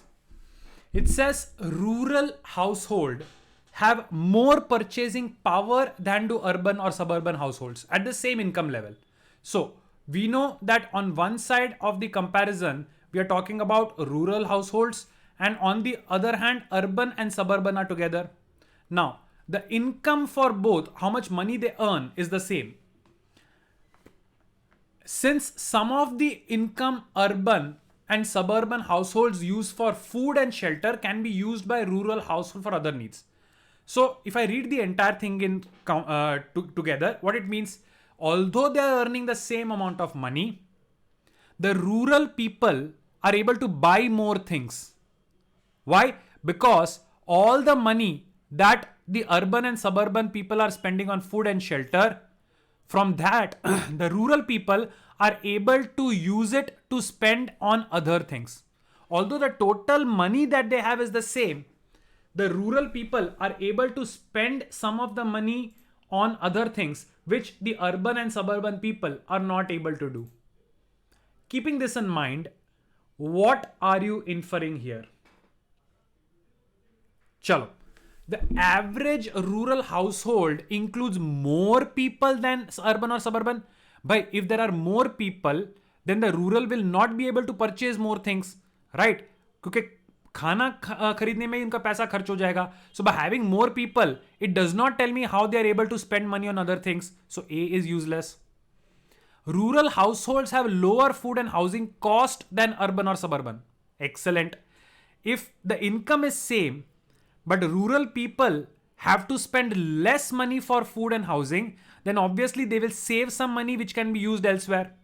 So this possibly could be my reason why, even though there is the same level of income, rural people are able to buy more products because उनको चीजें सस्ते में मिलती हैं. Possible. Let's take a look at the other remaining options. Suburban have more purchasing power than rural or urban. भाई suburban and urban को एक साथ रखना है. यहाँ पे suburban को एक and rural urban को एक साथ कर दिया है. Not my answer. The median income of urban suburban is generally higher. भाई passage में तो clearly दिया गया है they have the same income. So how can you go against the facts? When it is given that they have the same income, then how do we say that one they have more income? It is illogical. Eliminate it. All three types of household spend more of income on food and housing than other purchases. Well, if all the three have the same type of purchasing habits, that does not help me distinguish between rural and the other two. Not my answer. So the best possible option definitely has to be B, right? Even though the two groups have the same amount of money as income, one of them is able to purchase more items because their cost of spending is less. Makes sense? Are we together on this? Why B should be the answer? Okay, guys.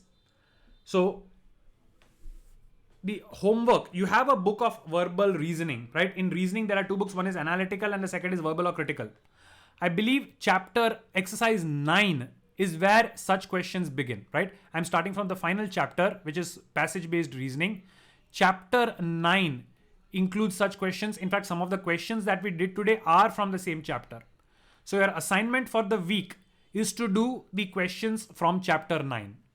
I want you to do the questions from chapter 9 as homework for the week for this particular topic. The answers, of course, are there at the end, but please don't look at the answers after solving one question at a time. Try to do all the questions first and then check how many of them you got right.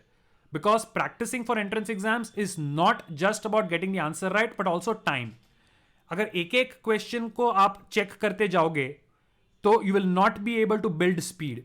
So rather, you can do either 5 questions at a time, 10 questions at a time, or maybe the entire exercise in one sitting and then check your answers. So it will also help you in learning how to manage time when you have to solve multiple questions of the same type. So guys, exercise 9. Yes, sorry, exercise 9. It's the last chapter. It's exercise 9. Verbal reasoning, passage-based questions. Right? So if you are done for the day, you may exit the session, stay home, stay safe. If there is anybody who wants to ask me something, any doubt, I'll hang around for some more time. But if you have no questions, you are done, then you may exit the session. Have a good day.